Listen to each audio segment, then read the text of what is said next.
Com o PHP 8 é introduzida uma nova expressão condicional designada por match. E ela vem, de alguma forma, ser muito semelhante ao switch, mas com uma sintaxe mais concisa, isto é, uma sintaxe mais compacta.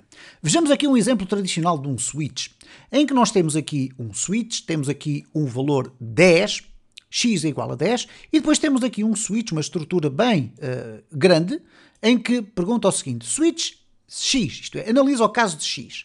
Se caso x for 5, ele faz um eco para o no 5, se for 10, faz um eco para o no 10, se for 15, faz um eco para o no 15, se não for nenhum destes valores, ele executa esta declaração que ali está.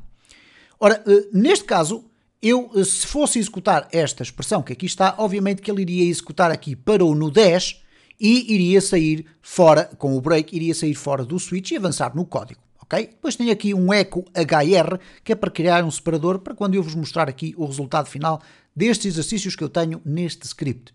Bom, este é o exemplo com o switch. Vamos ver como é que fica com o match. E agora reparem na diferença da quantidade de código. No match eu posso fazer qualquer coisa deste género. Posso fazer um echo e depois colocar aqui match de x. E se o valor for 5, ele apresenta isto. Porquê? Este valor passa a fazer parte do echo. Eu poderia ter aqui uma variável igual a match, ok? Se a variável fosse igual a match, então ela iria passar a ter este valor consoante a condição. Ora, neste caso, reparem que o x é igual a, neste caso aqui, a 10, então o que é que ele vai verificar? Se for igual a 5, passa a ser para o no 5? Não, isto aqui não vai ser executado. Se for igual a 10, sim, vai ser executado. Então ele vai atribuir aqui esta string ao echo. Se for o 15, para no 15, é o valor que é atribuído ao echo. Caso contrário, se não for nenhum destes valores, também tem um valor default com estas setas. E aqui é um número diferente de 5, 10 ou 15. Ora, no caso do match, apenas uma expressão é válida por cada condição, ao contrário do que acontece com o switch, em que nós poderíamos acrescentar aqui várias vezes o echo, ok? Então, o switch, ou melhor, o match, perdão, tem essa característica, é que nós só devemos usar uma expressão lá pelo meio. E é possível executar a mesma operação para várias condições, reparem, mas isto também acontece com o switch, ok? Nós já vamos ver aqui que no switch também é possível. Isto é, se olharmos aqui para este bloco de código, ok, este que aqui está selecionado, nós podemos verificar o seguinte: x é igual a 10. A opção é igual, isto é, uma variável nova, é igual ao resultado da avaliação desta condição. E o match é o x. Se o x for igual a 2, então a opção é 2. Ora, não é o caso. Se for 4, 5 ou 6, e isso é o que significa colocar estes valores aqui todos separados por vírgulas, então é 4, 5 ou 6. Caso contrário, é outro valor. Ora, nesta circunstância, neste exemplo aqui, o valor de opção iria passar a ser outro valor. Porquê? Porque nenhuma destas condições que aqui está corresponde à condição do valor do x. Aqui reparem também então que no switch também é possível fazer esta operação, isto é, atribuir o mesmo tipo de output para um conjunto de diferentes casos. Então eu tenho aqui o x igual a 10, este exemplo que aqui está é exatamente este que aqui está transformado para switch, ok?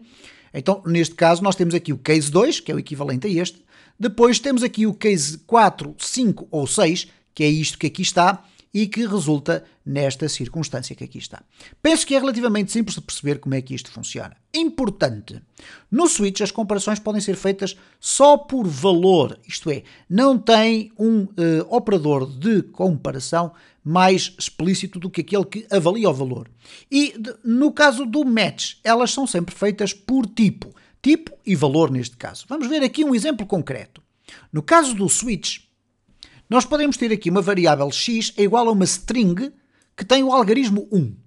Ora, se eu for perguntar ao switch, caso seja 1, o valor do x, ele faz um eco, é um valor inteiro, e faz um break. Caso seja 1, mas como se fosse string, ele faz um eco, afinal é uma string. Aqui não é necessário o break porque se trata do último case, ok? Portanto, nós só temos que utilizar o break nos cases anteriores ao último. Bom, neste caso, o output da execução deste switch será a expressão inteiro. Ok? Este eco que iria aparecer seria este daqui e não este. Porquê? No switch, este valor foi avaliado como valor e não como valor e tipo. Então, quando nós avaliamos uma string que é 1, ele vai fazer uma conversão implícita para um valor inteiro e vai dizer que é um valor inteiro, ponto final. No caso do match, já é uma circunstância diferente, porque reparem, temos exatamente a mesma estrutura que o switch, montada obviamente na estrutura do match. Neste caso ele pergunta se o valor do x, que é uma string que tem o valor 1, ou o algarismo 1. Se for 1, é um inteiro. Se for 1, é uma string. Ora, o que está aqui implicitamente feito dentro é uma verificação com este sinal triplo, ao invés do que acontece aqui dentro, que é feito com o sinal do comparador de valores, ok? Então nós aqui iríamos ter uma string. Obviamente o output de todos estes exemplos que nós ali temos é o parou no 10, depois tenho os separadores, parou no 10, é o inteiro e é a string. E vocês podem parar o vídeo e voltar atrás e verificar cada um destes elementos. Os separadores que ali estão são os HRs e vão verificar com a prática, fazendo alguns exercícios, como funciona então esta expressão match, que eu volto a referir, é uma novidade introduzida na versão 8 do PHP.